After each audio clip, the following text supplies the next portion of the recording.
All right, Derek in Kansas has a question for Mike in regards to biblical genealogies. In the genealogies of Genesis 5 and 11, Mike Mhm. has said in the past that the genealogies have gaps and they were not meant to be exact ancestry, but rather a general bloodline type of thing, as well as paralleling the Sumerian kings list. However, it seems in extra biblical literature, as well as early church commentaries, they assumed that it was direct lineage rather than a telescope ancestry. How would Mike reconcile that with the gaps? Or take, for instance, Jude 14, where it says Enoch is the seventh from Adam. How does that work with genealogical gaps?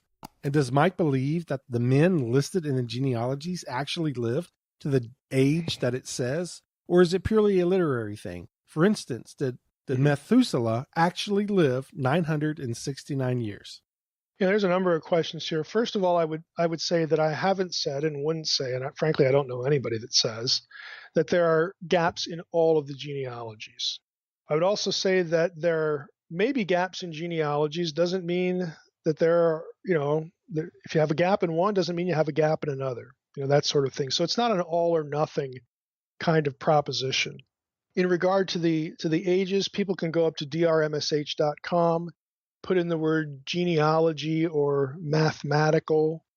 And again, I've blogged about this a number of times. I think there is some sort of mathematical thing going on with the genealogies that is literary. It's designed to telegraph something. Nobody's really come up with one that works all the time. Although, if you search for that on my site, it leads to an article that gives you a summary of the approaches. There's certainly something going on with the Sumerian king list in that respect that people have figured out what the cipher is. People have taken really good shots at the genealogies in Genesis 5 and 11 to come up with a cipher. And again, some of the shots are better than others, but I do suspect that there is something mathematical going on there, and that would mean that the patriarchal figures here, these figures, we can't assume that the numbers here are actually designed to give us their actual literal lifespan. That there's something else going on here, for some theological reason. That in the space of the podcast here, that's about all I can say. I just say go up to the site, get the article, get the summary, read through it, and you'll get an idea of what I'm talking about and why. So, back to the gap issue. Again, nobody's saying there's gaps in every genealogy. I don't have any problem saying that Enoch is the seventh from Adam, like the text says he is. Now, with that in mind, though, okay, now think about this. Even though I have no trouble thinking Enoch was the seventh from Adam, you have to realize that Jude is just quoting what he's reading in the Old Testament. It may well be in real time that there were gaps in that genealogy, but Jude can't really quote something he doesn't know. He can't quote information he's never given. He's just quoting the Old Testament and he's quoting it accurately. But that doesn't mean that there's something else that could be going on here. Now I think in his case that we do have the seventh from Adam. I think the number 7 is really important. Again, if you read the mathematical cipher article, you'll find out why. I think, especially with Enoch, that is a big deal. So I personally would think that, yeah, Enoch is the 7th from Adam, and that means something, again, theologically. Enoch's own number, 365, it would be significant. Again, you can read the material there. So this isn't sort of an either or kind of thing that you can parse. But my view, again, is that I'm willing to bet that there are gaps in some of the genealogies and that the numbers there's some sort of mathematical cipher going on. Now, what I would recommend to Derek and to the rest of the listeners is a book called, and it only exists in Kindle, unfortunately. I don't have Kindle, but I went to hear this guy at the last set of academic meetings. The Evangelical Theological Society had a full afternoon session on biblical genealogies. Doesn't that sound exciting? But I went to that, and this guy was one of the speakers. It's a book called God of the Gaps. Gaps in Biblical Genealogies Make It Impossible to Calculate the Date of Creation. Okay, it's a long, kind of clunky title.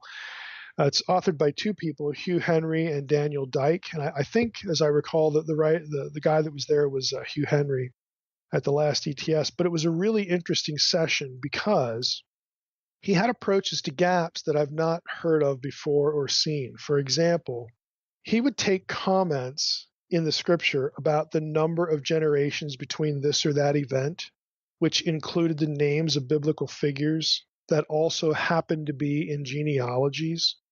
And he showed how either certain names get skipped or how the time frame between the events could not be reconciled with the number of generations in the genealogies based on other passages that sort of define how long a generation is. Now, the point of his presentation was that it's not about just looking at lists of names.